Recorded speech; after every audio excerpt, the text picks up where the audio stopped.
उत्पत्ति अध्याय 37। उत्पत्ति अध्याय 37। याकूब तो कनान देश में रहता था, जहाँ उसका पिता परदेशी होकर रहा था।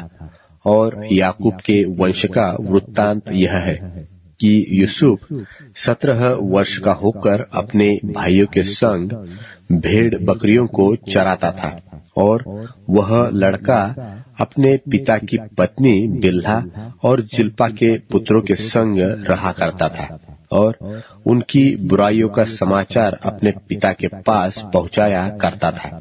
और इस्राएल अपने सब पुत्रों से बढ़ के यूसुफ से प्रीति रखता था, क्योंकि वह उसके बुढ़ापे का पुत्र था, और उसने उसके लिए रंग बिरंगा अंगरखा बनवाया। सो जब उसके भाइयों ने देखा कि हमारा पिता हम सब भाइयों से अधिक उसी से प्रीति रखता है, तब वे उससे बैर करने लगे और उसके साथ ठीक तौर से बात भी नहीं करते थे।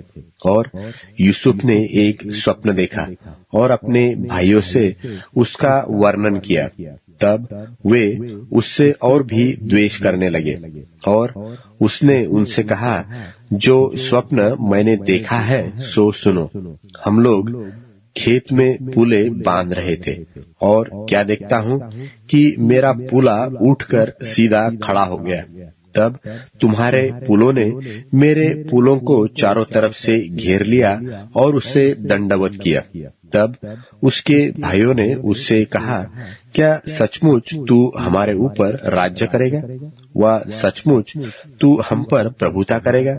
सो वे उसके स्वप्नों और उसकी बातों के कारण उससे और भी अधिक बैर करने लगे। फिर उसने एक और स्वप्न देखा और अपने भाइयों से उसका भी यो वर्णन किया कि सुनो, मैंने एक और स्वप्न देखा है कि सूर्य और चंद्रमा और 11 तारे मुझसे दंडवत कर रहे हैं। यह स्वप्न उसने अपने पिता और भाइयों से वर्णन किया। तब उसके पिता ने उसको दपट के कहा, यह कैसा स्वप्न है जो तूने देखा है? क्या सचमुच मैं और तेरी माता और तेरे भाई सब जाकर तेरे आगे भूमि पर गिर के दंडवत करेंगे? उसके भाई तो उससे डाहा करते थे, पर उसके पिता ने उसके उस वचन को स्मरण रखा, और उसके भाई अपने पिता की भेड़ बकरियों को चराने के लिए शकेम को गए। तब इस्राएल ने यूसुफ से कहा, तेरे भाई तो शकेम ही में भेड़ बकरी चरा रहे होंगे, सो जा, मैं तुझे उनके पास भेजता हूँ। उसने उससे कहा, जो आज्ञा, मैं हाजिर हूँ।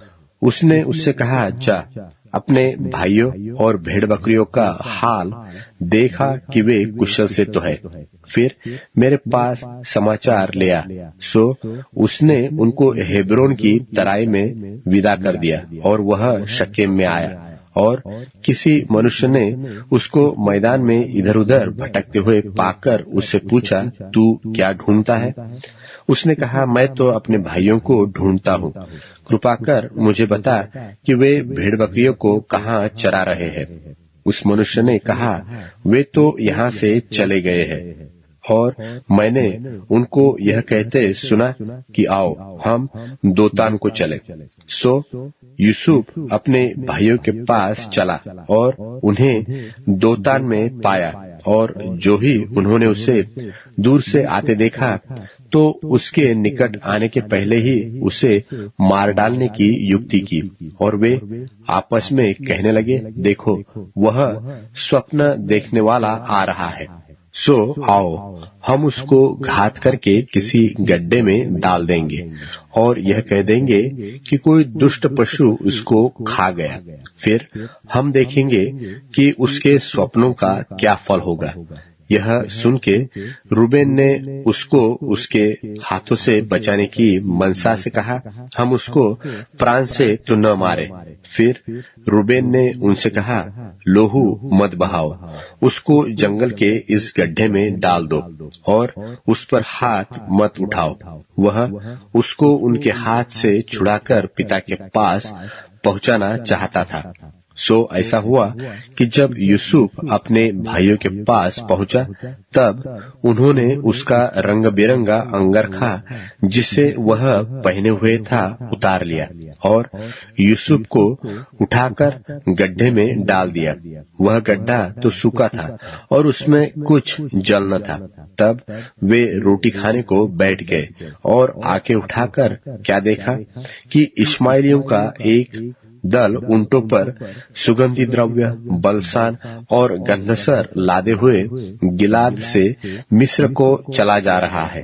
तब यहूदा ने अपने भाइयों से कहा, अपने भाई को घात करने और उसका खून छिपाने से क्या लाभ होगा? आओ हम उसे इश्माएलियों के हाथ बेच डालें और अपना हाथ उस पर न उठाए, क्योंकि वह हमारा भाई और हमारी ही हड्डी और मांस है। सो उसके भाइयों ने उसकी बात मान ली। तब मिद्यानी व्यापारी उधर से होकर उनके पास पहुंचे। सो यूसुफ के भाइयों ने उसको उस गड्ढे में से खींचकर बाहर निकाला और इश्माएलियों के हाथ चांदी के 20 टुकड़ों में बेच दिया और वे यूसुफ को मिस्र में ले गए। और रूबेन ने गड्ढे पर लौटकर क्या देखा कि यूसुफ गड्ढे में नहीं है। सो उसने अपने वस्त्र फाड़े और अपने भाइयों के पास लौटकर कहने लगा कि लड़का तो नहीं है, अब मैं किधर जाऊं? और तब उन्होंने यूसुफ का अंगरखा लिया और एक बकरे को मार के उसके लोहू में उसे डुबा दिया और उन्होंने उस रंग बिरंगे अंगरखे को अपने पिता के पास भेजकर कहला दिया कि यह हमको मिला है, सो देखकर पहचान ले कि यह तेरे पुत्र का अंगरखा है कि नहीं। उसने उसको पहचान लिया और कहा, हाँ, यह मेरे ही पुत्र का अंगरखा है, किसी दुष्ट पशु ने उसको खा लिया है। निसंदेह यूसुफ फाड़ डाला गया है। तब याकूब ने अपने वस्त्र फाड़े और कमर में टाट लपेटा और अपने पुत्र के लिए बहुत दिनों तक विलाप करता रहा। और उसके सब बेटे बेटियों ने उसको शांति देने का यत्न किया, पर उसको शांति न मिली और वह यही कहता रहा, मैं तो विलाप करता हुआ अपने पुत्र के पास अधोलोक में उतर जाऊंगा। इस प्रकार उसका पिता उसके लिए रोता ही रहा। और मिद्यानियों ने यूसुफ को मिस्र में ले जाकर पोतीफर नाम फिरौन के एक हाकिम और जल्लादों के प्रधान के हाथ बेच डाला।